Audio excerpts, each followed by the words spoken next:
ஸ்ரீமதே ராமானுஜாய நமஹ. ஸ்ரீமதே வரவர முனையே நமஹ. ஸ்ரீ வாதூல குரவே நமஹ. ஸ்ரீசைலேச தயாபாத்திரம் தீபக்தியாத் குணார்ணவம் யதீந்திர பிரபணம் வந்தே ரம்யஜா மாதரம் முனி. லக்ஷ்மீநாத சமாரம்பா நாதயாமுன பிரணமத்யம அஸ்மத் ஆச்சார்ய பர்யந்தா வந்தே குரு பரம்பரா. ஸ்ரீ செண்டும் கையும் செங்கமலத்தாயார் துணை, கோலும் கையும் கோபாலனே துணை. ஸ்ரீவித்யா ராஜகோபால சுவாமி திருக்கூவு பங்குனி பிரம்மோத்சவ பெருவிழா பிரம்மோத்சவத்தின் 4ஆம் திருநாளாக அமைகிறது தங்க கோவர்தனகிரி பர்வத வாகனம். கோவர்தனகிரி பர்வத வாகனத்திலே ஏறுவதற்கு முன்பாக பகவான் ஸ்ரீமன் நாராயணன் துவாபர யுகத்திலே ஸ்ரீ கிருஷ்ணனாக திரு அவதாரம் செய்து அனைவருக்கும் காண்பித்தருளிய பால லீலைகளில் முக்கியமானதாக பல அற்புதங்களை பாகவதம் குறிப்பிட்டாலும் அதில் அனைவரும் வியந்து போற்றக்கூடிய வகையிலே தேவர் உலகத்தின் அரசனாக விளங்கும் இந்திரனின் கர்வத்தை அழித்து அவனை தன் திருவடியிலே வீழ்ந்து வணங்குமாறு செய்து கோவிந்த பட்டாபிஷேகம் நிகழ்த்திய நிகழ்வுதான் கோவர்தனகிரி பர்வதத்தை தன் சுட்டு விரலால் பெயர்த்தெடுத்தது. அதாவது கோவர்தன மலையை தன் சுண்டு விரலால் உயர்த்தி அதிலே தன் ஆயர்குடி மக்களை காத்து நின்று ஆவினங்களை காத்து தேவர் உலகத்து நாயகனாம் இந்திரன் 7 நாட்கள் கொட்டித் தீர்த்த மழையிலே அனைத்திலும் அந்த ஆயர்குல பெருமக்களுக்கு எந்தவித துன்பமும் நேராத வண்ணம் காப்பாற்றி அருளிய சர்வலோக ரட்சகனான ஸ்ரீ கிருஷ்ண பரமாத்மா நிகழ்த்தி அருளிய லீலா வினோதனங்களிலே அதி உன்னதமான வகையிலே நாம் எல்லோரும் அறிந்த வகையிலே கோகுலத்தில் கண்ணன் வளர்ந்த சமயத்தில் ஆய்ப்பாடி மக்கள் வருடந்தோறும் இந்திர பூஜை நடத்துவது வழக்கம். அதாவது மழையை தரக்கூடிய இயற்கையை காப்பாற்றித் தந்து விவசாயத்திற்கு பேருதவி புரியும் தேவராஜன் இந்திரனுக்கு அதி உன்னதமாக வழிபாடுகளை மேற்கொண்டு அமுது எனப்படும் உணவு பதார்த்தங்களை சமர்ப்பணம் செய்வது வழக்கம். சர்வவியாபியான பகவான் கிருஷ்ணனாக வந்தவுடன் இந்திர பூஜையை தடுத்து இயற்கையை நேசியுங்கள் என்று சொல்லி கோவர்தன மலைக்கு வழிபாடுகளை மேற்கொள்ளுமாறு கட்டளையிட்டான். கண்ணன் ஸ்ரீமன் நாராயணன் என்பதை உணர்ந்தபடியினால் அனைத்து ஆயர்பாடி மக்களும் தங்களது வழிபாடுகளை கோவர்தன மலைக்கு செய்து சற்று முன்பு நாம் கண்ட தயிர் திருப்பாவாடை, அதாவது தயிரன்னம், சர்க்கரையன்னம், புளியன்னம் ஆகியவற்றுடன் பக்ஷண வர்க்கங்களையும் பழங்களையும் கோவர்தன மலைக்கு சமர்ப்பணம் செய்ய இது கண்டு கோபமுற்ற இந்திரன் தனக்கு வரவேண்டிய வழிபாட்டை கண்ணன் ஒரு ஆயர்குல சிறுவன் தடுத்தான் என்பதை உணர்ந்து அவன் பகவான் என்பதை மறந்து அகம்பாவத்தோடு கடுமையான மழையை, வெள்ளத்தை, சூறாவளியை ஆயர்பாடி மக்களின் மீது பிரயோகம் செய்தான்.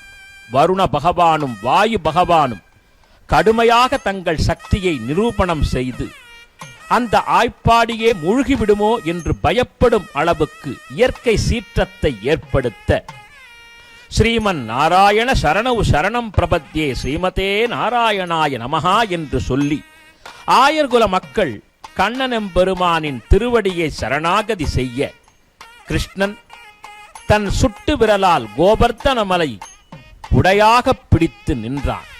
மறுகணம் ஒரு நாள் அல்ல, 2 நாள் அல்ல, 7 நாட்கள் தன் சுட்டு விரலால் குன்றை குடையாய் பிடித்தான் கோபாலன். மறுகணம் இந்திரனுடைய செருக்கு அடங்கியது. ஆணவம் அழிந்தது. வந்திருப்பவன் ஆயர்குலச் சிறுவன் அல்ல, அகிலாண்ட கோடி பிரம்மாண்ட நாயகன் என்று உணர்ந்து அந்த சர்வவியாபியை, சர்வ ஜகத்காரணனை, வைகுண்ட பூபதியை, ருக்மணி மணாளனை, கோவர்தனகிரி தாரியை சரணாகதி செய்த இந்திரன், பகவானே நீயே சர்வோத்தமன் என்று சொல்லி கோவிந்த பட்டாபிஷேகம் நிகழ்த்தினான் தேவேந்திரன். அது தருணம். இந்திரனை பார்த்த கண்ணன் அவனை மன்னித்து, இந்திரனே ஆனாலும் சந்திரனே ஆனாலும் யாராகிலும் கர்வம் அகம்பாவம் இருந்தால் அவர்கள் இறைவனுடைய கோபத்திற்கு ஆளாவர், இறைவன் அருகில் நெருங்க வியலாது என்று சொல்லி, படித்திருந்தாலும் பட்டம் பெற்றிருந்தாலும் மிக பெரும் பதவியில் இருந்தாலும் பணிவு அதுதான் பகவானை நோக்கி அவர்களை ஈர்க்கும் என்று சொல்லி மீண்டும் தேவேந்திரனுக்கு அபயம் அளித்து அருளாசி புரிந்தான் கண்ணனம்பெருமான். அந்த நிகழ்வை நம் ஜண்பகாரண்ய கஷேத்திரத்து நாயகனான ஸ்ரீவித்யா ராஜகோபால சுவாமி 18 நாட்கள் பிரம்மோற்சவத்திலே கோபில முனிவர்களின் தவத்திற்கிணங்க 4ஆம் திருநாளிலே அந்த கோவர்தன மலையை எப்படி துவாபர யுகத்தில் சுட்டு விரலால் பிடித்து காண்பித்து அருளினானோ, குன்றை குடையாய் ஏந்தினானோ, அதை கோபிலாதி முனிகளுக்கு காண்பித்தருள அவர்கள் ஆனந்தித்து பகவானை வந்தனம் செய்தனர். குன்றம் ஏந்தி குளிர் மழை காத்தவன், அன்று ஞாலம் அளந்த பிரான் பரன், சென்று சேர் திருவேங்கட மாமலை வந்துமே தொழ நம் வினை ஓயுமே என்று பேசுகிறார் நம்மாழ்வார். இவ்வாறு மனிதர்களான நாம் நம்மிடத்தில் இருக்கக்கூடிய அகம்பாவத்தை, நான் என்ற கடுமையான கர்வத்தினை விட்டொழித்து நடப்பது எல்லாம் நாரணன் செயல், எனக்குள்ளே இருக்கும் அறிவு, யான் கற்ற கல்வி, பெற்றிருக்கும் செல்வம், அடைந்திருக்கும் பதவி, அனைத்திற்கும் காரணபூதன் ஸ்ரீயப்பதியான கோபாலனே என்பதை உணர்ந்து அவன் அருளால் அவன் தாள் வணங்கினால் நாம் என்றும் எப்பொழுதும் ஒன்றுமில்லாத வாழ்வை பெறலாம் என்று காண்பித்தருளவே இதோ எம்பெருமான் அதி அற்புதமாக தங்க கோவர்தனகிரி பர்வதத்திலே எழுந்தருளி வரும் காட்சி. துவாபர யுகத்திலோ கோவர்தன மலையை பெயர்த்தெடுத்து பிடித்தான் என்றால் இது கலியுகம் அல்லவா?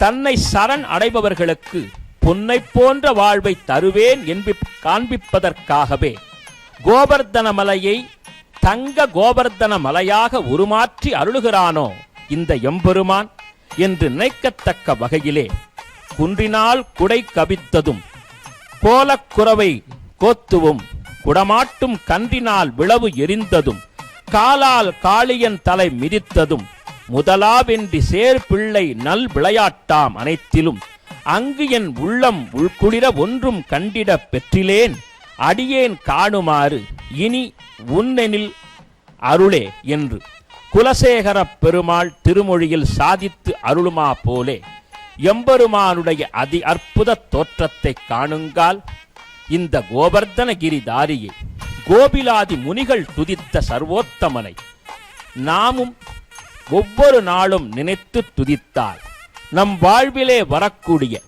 மலையளவு துன்பமும் கடுகாகி மறையும் என்று நினைக்கத்தக்க வகையிலே ஸ்ரீயப்பதியான பகவான் அற்புதமாக கன்றுக்குட்டிகள் பகவானின் திருமுக மண்டலத்தை நோக்க, அந்த கன்றுக்குட்டிகளாக நாமே இருக்கலாமோ என்ற எண்ணம் நமக்குள் எழுவத கண்டிப்பாக இத்தகைய அற்புதமான 4ஆம் திருநாளிலே தர்மம், அர்த்தம், காமம், மோட்சம் என்று சொல்லக்கூடிய 4 விதமான புருஷார்த்தங்களையும் நமக்கருளி சனகர், சனந்தனர், சனாதனர், சனத்குமார முனிகளால் வணங்கப்பட்ட எம்பெருமான் 4 வேதங்களின் உட்பொருளாய் நான்மறை பொருளாய் இருக்கக்கூடிய எம்பெருமான் இதோ பக்தர்களுடைய அற்புதமான பக்திக்கு கட்டுப்பட்டு தங்க கோவர்தனகிரி வாகனத்திலே இதோ அற்புதமாக புன்னகை சிந்தி கையிலே வேத்ரம், இடது திருக்கரத்திலே ஒய்யாரமாக நிற்கக்கூடிய வேங்குழல்,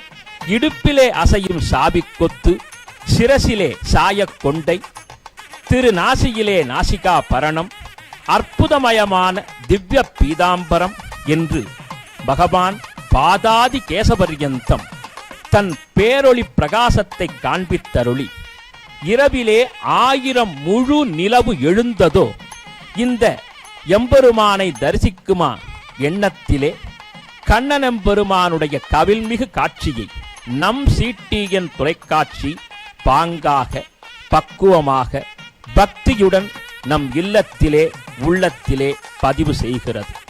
நாமும் எம்பெருமானைக் கண்டு ஆனந்தித்து, ஹே பிரபோ ஸ்ரீயப்பதியே, நீ ஒரு நாள் பக்தன் உன்னை விரும்பி துதித்தால் அவன் எற்றைக்கும் 7 பிறவிக்கும் உன் அருள் துணை நிற்குமே.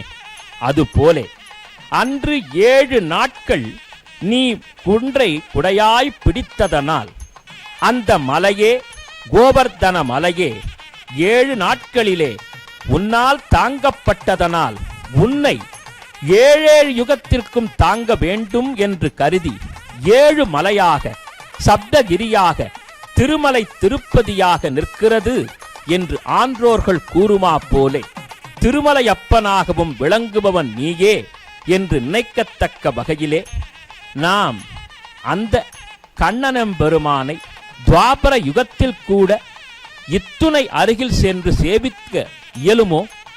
அந்த எண்ணத்தை நிறைவேற்றவே கோபிலரும் கோபர்லய முனிகளும் அவர்களதும் பக்தியின் பெரும் பயனாக நம் மன்னையம்பதியின் மகாராஜாதி ராஜனாக, ஆயர்குலச் சிறுவனாக, அனந்த பத்மநாபனாக, அச்சுதனாக நம்மை, நம் பக்தியை அவன் இதயத்திலே கொண்டு நமக்கு என்றும் எப்பொழுதும் துணை நிற்பவனாக ஓடோடி வரக்கூடிய காட்சியை காணுங்கால் மனமெங்கும் கோபால பக்தி உருவெடுத்து விடுகிறது. அந்த கோபால பக்தியிலே தோய்ந்தால் என்றும் எப்பொழுதும் நமக்கு ஒரு குறையும் வராது என்ற அடிப்படையில் விசேஷமாக நாமும் இந்த சர்வேஸ்வரனை கண்டு வணங்கி எம் குலம் காக்க வரவேண்டும், குறை தீர்க்க வரவேண்டும். சர்வேஸ்வரனே, உன் திருவடியை பணிகிறோம். என்றும் எப்பொழுதும் அள்ளக்குறையாத திருமகள் கடாட்சத்தை வழங்குக பகவானே என்று கோபிலாதி முனிகளைப் போல், ஆழ்வாராதிகளைப் போல், ஆச்சாரியர்களைப் போல் நாமும் பகவானிடத்திலே பக்தி செய்தால் இந்த கோவர்தன மலை எப்படி பொன்மயமாக காட்சி தருகிறதோ அதுபோல் நம் வாழ்க்கை தனையும் பொன்மயமாக மாற்றுவான் இந்த வாசுதேவ கிருஷ்ணன். எனவே அந்த பகவானின் திருவடி தாமரையில் பணிந்து நலம் யாவும் பெறுவோம். கமலா சரணாம்போஜ கௌஸ்துபாங்கித பக்ஷசே கல்யாண குண பூர்ணாய ஜம்பகேசாய மங்களம். ஸ்ரீமதே ரம்ய ஜாமாத்ரு முனீந்திராய மகாத்மனே ஸ்ரீரங்கவாசினி பூயாத் நித்யஸ்ரீ நித்ய மங்களம் என்று சொல்லி அவன் திருத்தாள் பற்றுவோம். சர்வம் ஸ்ரீ கிருஷ்ணார்ப்பணமஸ்து.